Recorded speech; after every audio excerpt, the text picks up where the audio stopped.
On the Ramos Law Hotline, joining us now, car accident, you need Ramos Law, medical doctor and attorney, ramoslaw.com. It's my good buddy, Q Myers, ESPN Radio's Game Night every weekday night, and Raider Nation Radio, the host of Unnecessary Roughness. Good morning, Q. Welcome to the show.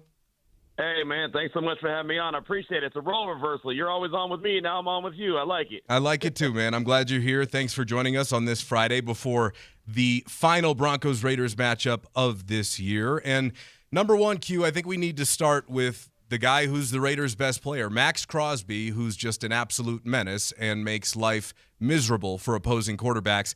Sounds like he's a little dinged up right now with a knee injury. Limited a little bit earlier in practice this week, and Adam Schefter reported yesterday he didn't participate at all in practice yesterday, Q. Yeah, that caught me on my attention, man. It really did because, look, Max has been dealing with a knee injury basically all season long. When you play the way he does, you know you're going to be banged up, and it's week 14. So when he was limited on Wednesday, I was like, okay, no big deal. It's just that's kind of the norm. But then he didn't participate at all on Thursday. That really caught my attention. So now I'm really interested to see what's going to happen later on this afternoon when we get a chance to get to the facility. But, man, that's something. If you're a Raider fan and you want to see Max Crosby go up against Denver, and I know he does as well, and all of a sudden he doesn't participate on Thursday, that's really concerning. So, I mean, that's one of the best players that the Raiders have, the best player defensively, obviously, that they have, and they're going to need him out there. So that does not bode well for the Raiders, and obviously that's a feather in the cap for the Broncos if he can't go. Q, with the Raiders being as bad as they are, obviously playoffs are out of the question, expectations and goals change. But this is tailor-made for a team that's struggling. You're taking on a division rival that's hot. This is a game that, I mean, isn't the message in their locker room, let's ruin things, let's spoil things for the Broncos? They got to be loving this. Oh, I mean, there's no doubt about it, right? They've got to find something to play for. Pete Carroll's always going to get them, fired up to go out there and play. They haven't obviously executed the way that they want to. But the one thing I can tell you guys is that he hasn't lost the locker room, so they haven't quit on him, right? They're still out there competing. I mean, you saw the last time the Raiders took on the Broncos there in Denver. It was a close game. It was really a rock fight, but it was a close game, and they're going to go out there and give everything that they have. And there's nothing more than they'd love to do than to ruin the Broncos, ruin the Chiefs season, ruin AFC West division seasons, not necessarily because you're going to keep them out of the playoffs, but change their seeding a little bit. So if they can find any motivation to go out there and win this game on Sunday and any reason to go win this game, not to mention everyone's under the microscope, including Pete Carroll, right? I mean, he's got to prove that he should be the guy in 2026. So there's a lot of reasons for these guys to go out there and compete, and you just add the mix that it's an AFC West division opponent like the Broncos, who at one point the Raiders were dominating and, well, not so much anymore. They'd like to get back to winning ways. Yeah, man, sorry, Q, this is Moj. Talk me through this, man, because Pete Carroll has not forgotten how to coach football, okay? I mean, I think he's a brilliant football coach. Why do they stink so bad, though? Is it complete lack of talent? What's the story? Because that offense is bad, and it blows me away because Geno can still play. I know that Genti can run the football. What is going wrong?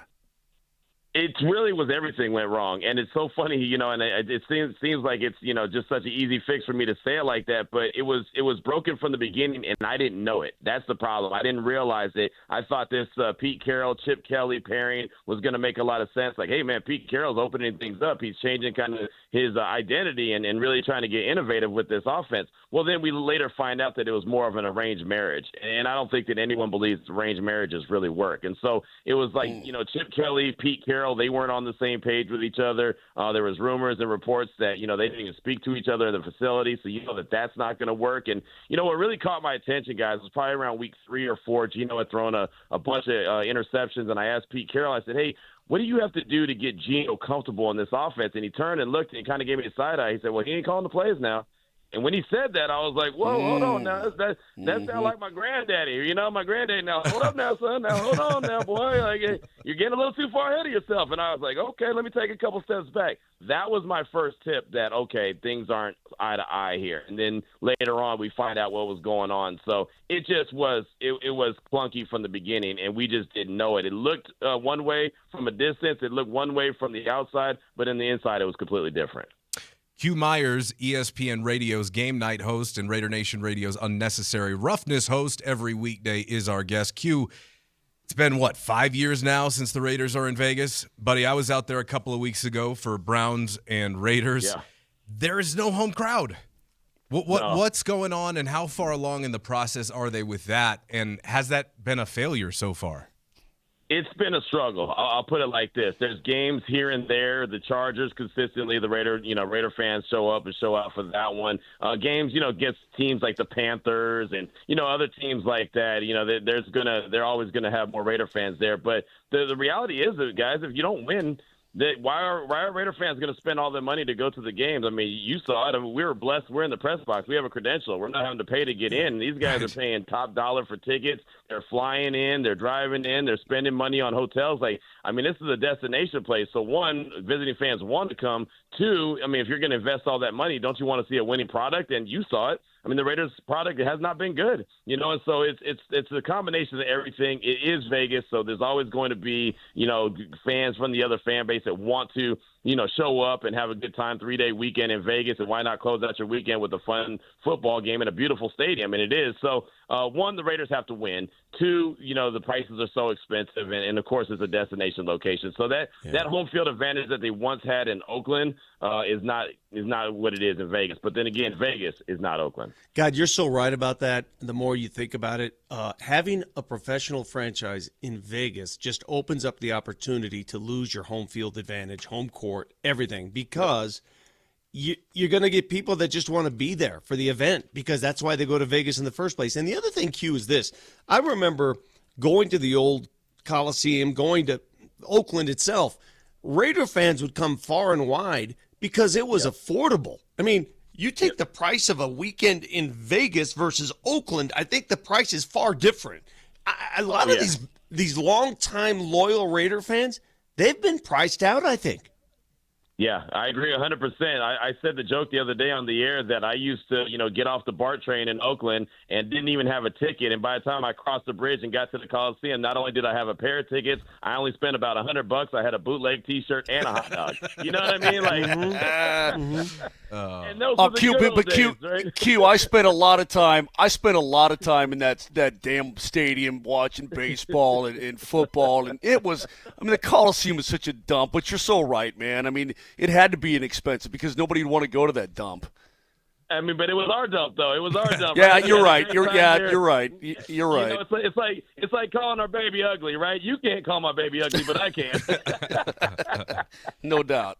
Hey, Q, question for you. This is the first year that Tom Brady is in the fold in the ownership group, really. I know they were getting accustomed to it last year, but now he's hit the ground running. What are the vibes there from everybody around the team and the fan base about his impact on that franchise?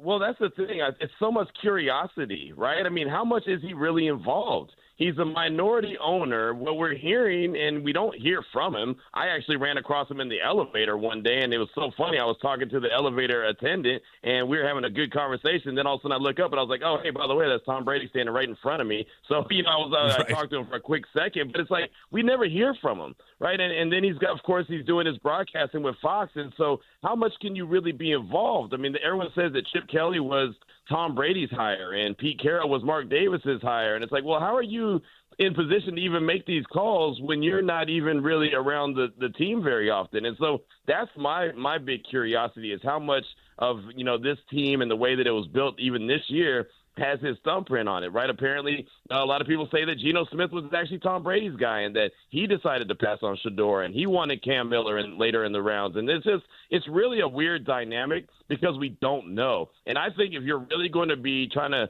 build this team and kind of be very involved like they're saying Tom Brady is, he's not going to be able to be a broadcaster and be able to be a part owner. It's not going to work. You can't build a team and be a part-time builder. You just can't do it. Q Myers, ESPN Radio, Raider Nation Radio is our guest. Q, you are out in Vegas. You cover UNLV football, and yesterday it was reported that Deion Sanders has moved on really from Pat Shurmur and now bringing over former UNLV offensive coordinator and former Sacramento State head coach Brennan Marion to run his offense and run his stuff. You know Marion better than we do, Q. Give us the skinny.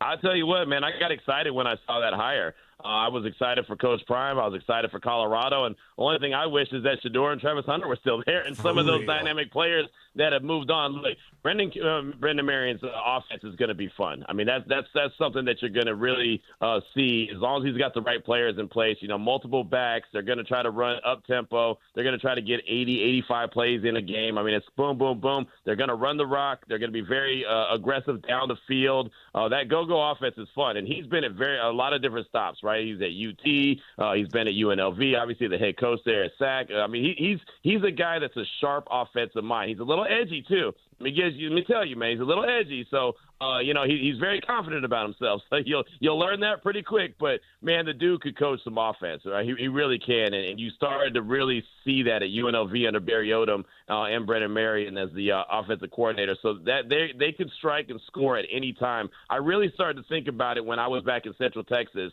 and when Baylor was playing at such a high level and they were under Art Briles and they had his offense going. It's similar to that, but not the same. So it's one of those you could picture, the different up-tempo offenses, spread them out, get that downhill running attack. They've got to have a rushing attack. They have to have a rushing attack to make this thing go. But I got excited for Colorado because obviously this season was terrible. I root for Coach Prime. I wanted to succeed. I think if with that offensive coordinator, as long as he gets the right pieces around him, they'll definitely succeed. Hey, man, before we go, real quick, I've listened to you for a long time. I didn't realize you were friends with this knucklehead. So it's great to have you on the program. If there's one thing that Matt Smith has done filling in for Brett, it's he brought Q Myers to the program. So I'm grateful for that. It's great insight, man, and we'll see. I mean, we'll see about this Raiders team. We want the rivalry to be good, obviously. We're Broncos people, but, they stink. And I just, when are they going to get good again? Who knows? But it's been great having you on, man. Hey, thanks so much. I appreciate y'all. Anytime, man. I would love to join the show. Appreciate you, Q. Have a good one. All right, that is Q Myers, ESPN Radio, Raider Nation Radio. Look, I mean, he's pretty realistic, guys, about what they've got going on out there. And there's not a ton of answers right now because in year one, it's probably gone worse than year one of Russell Wilson has, other than you didn't commit to Geno that long term. You still paid him like a franchise quarterback. Matt, you just got Mosiered, by the way. One thing you'll learn when we have guests on the show, Mosier always has to have the last word. I'm okay with that. I'm okay. He was very kind and courteous. That is untrue. Very kind and courteous to our guest. Well, you just chimed in there with a non-question statement. But it was a compliment because he said he'd been listening to him for a while. I wanted to tell him that I like him. Everybody on Twitch knows. Unlike me talking to you, I don't like you. I wanted to let him know that I was grateful that he came on because I have listened to him on ESPN for an awfully long time. Yeah, he's really talented. No question about it.